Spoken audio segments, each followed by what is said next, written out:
donc, maintenant qu'on a fait un beau rap avec la belle structure d'entonnoir, on arrive avec une demande solide, on prend pour être que la personne le fait. Il y a bonne chance qu'elle vous donne une réticence. Mais ça, c'est bon signe parce que vous êtes quasiment rendu à la fin de la course. Il manque juste quelques petits pourcentages là, pour rassurer la personne, puis faire en sorte qu'elle est dans un bon environnement pour faire la donation mensuelle. Puis qu'elle soit vérifiée et de bonne qualité. Donc, ce que vous allez devoir faire quand ils vont vous dire non, c'est ne pas abandonner. C'est rester et utiliser les 4 heures, qui est une technique de gestion de réticence qui est extrêmement efficace. Ce que les réticences qu'on entend le plus souvent, c'est j'aimerais bien parler à mon mari avant de faire quoi que ce soit ou à ma femme, peu importe, le conjoint. Et j'aimerais ça faire ça plutôt sur Internet que sur votre tablette. Et le troisième, j'ai pas suffisamment d'argent pour faire des dons. Donc, 3 réticences quand même assez récurrentes qui reviennent souvent. Dans le fond, on a comme à peu près chaque conversation comme un top 3, top 4 de réponses, puis on les alterne de temps en temps. Mais l'important, c'est d'avoir la structure, ok? Rassurer la personne, c'est la première étape des 4 heures. On est empathique, on se met à sa place, puis on dit, écoute, non, t'inquiète, là, j'ai déjà entendu, je comprends ça. Là. Moi aussi, être à ta place, je penserais de même. On n'est pas là pour faire comme, pas encore un autre qui dit ça, ouais, non, mais regarde, gros, va-t'en, là. Ou, ok, c'est la 5e fois que je l'entends aujourd'hui, c'est là, t'as pas une meilleure excuse. Ça, là, fini, bang, vous brûlez, tout votre effort est à l'eau, vous avez été respectueux, peut-être même que vous en avez une plainte. Non, 4 heures, là, on n'abandonne pas, on reste sur place. On rassure la personne. Si, exemple, c'est à la rue, elle dit, non, écoute, moi, j'aime vraiment un SF, mais pas assez d'argent. Ben là, attends, là, on n'a même pas parlé de mon temps, là. Moi, je veux juste savoir d'abord et avant tout, toi, t'aimes ça la cause? Ouais, ok. T'inquiète, moi aussi, je suis étudiant, je suis pas riche, là. Je suis loin d'être riche. Pourtant, je donne un MSF aussi, tu sais, il y a moyen de trouver un montant avec lequel t'es à l'aise, ok? Je comprends bien, toi, t'aimes Médecins sans frontières, mais tu manquerais un peu d'argent avant d'être à l'aise financièrement pour te dire que tu es prêt à faire des dons.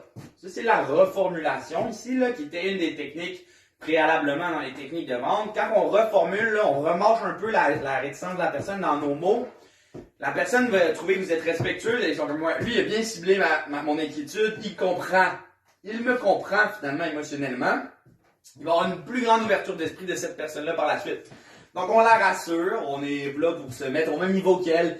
T'inquiète, moi aussi j'ai pas beaucoup d'argent. Par contre, c'est ça, si tu étais capable, toi, t'aimerais ça peut-être contribuer, mais c'est pas plus tard ce que tu te dis dans le fond. Là, ben, ce qui va être bon, c'est là, tu l'as rassuré, tu l'as reformulé, tu le remotives. On n'oublie pas, là, c'est là, le remotiver, c'est la 3e étape, c'est la plus importante. C'est elle qu'on sort notre sauce, les arguments. Écoute, moi, pourtant, là, je suis pas riche, mais j'ai réussi quand même à me forcer au max puis donner 15$ par mois, ok?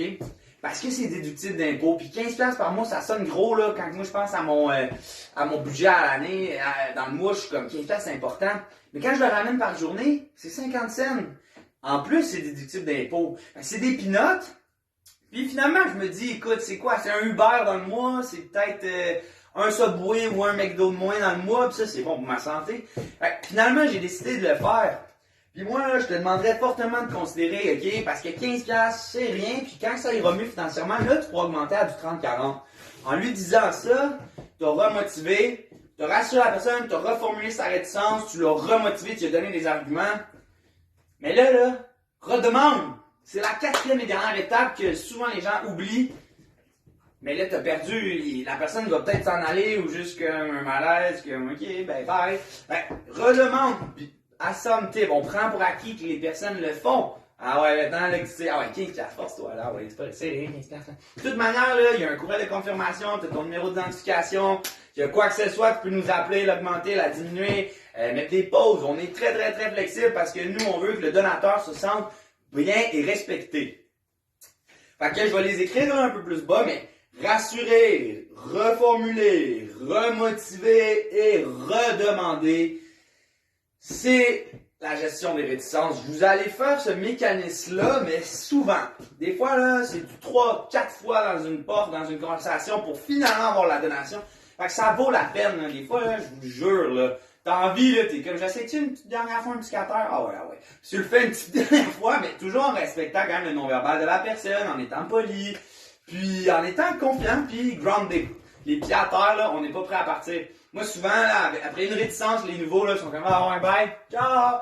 Non, non, non, là, vous n'allez jamais paquer si vous avez cette attitude-là, là, ok, un peu de combativité, mais poliment, puis une belle gestion des 4 heures. Habituellement, le donateur, il va le faire, puis il va même être content de le faire, il va même durer dans le temps. Puis, avec l'appel de vérification, gênez-vous pas de demander des commentaires positifs. Moi, ça fait en sorte, souvent, que mes packs sont pas annulés parce que ils sont juste là, ils pensent à juste me donner des bons commentaires, puis ils sont comme, c'est vrai, Émile, il a fait un bon travail. Puis, il laisse la donation dans le temps. J'ai extrêmement rarement des packs annulés, là, pour de vrai. Puis c'est un peu grâce au travail que je fais avec ma gestion de réticence, avec mon rap, et avec ma consolidation de packs qui est le next vidéo, parce que ça aussi, c'est très important. Merci en passant.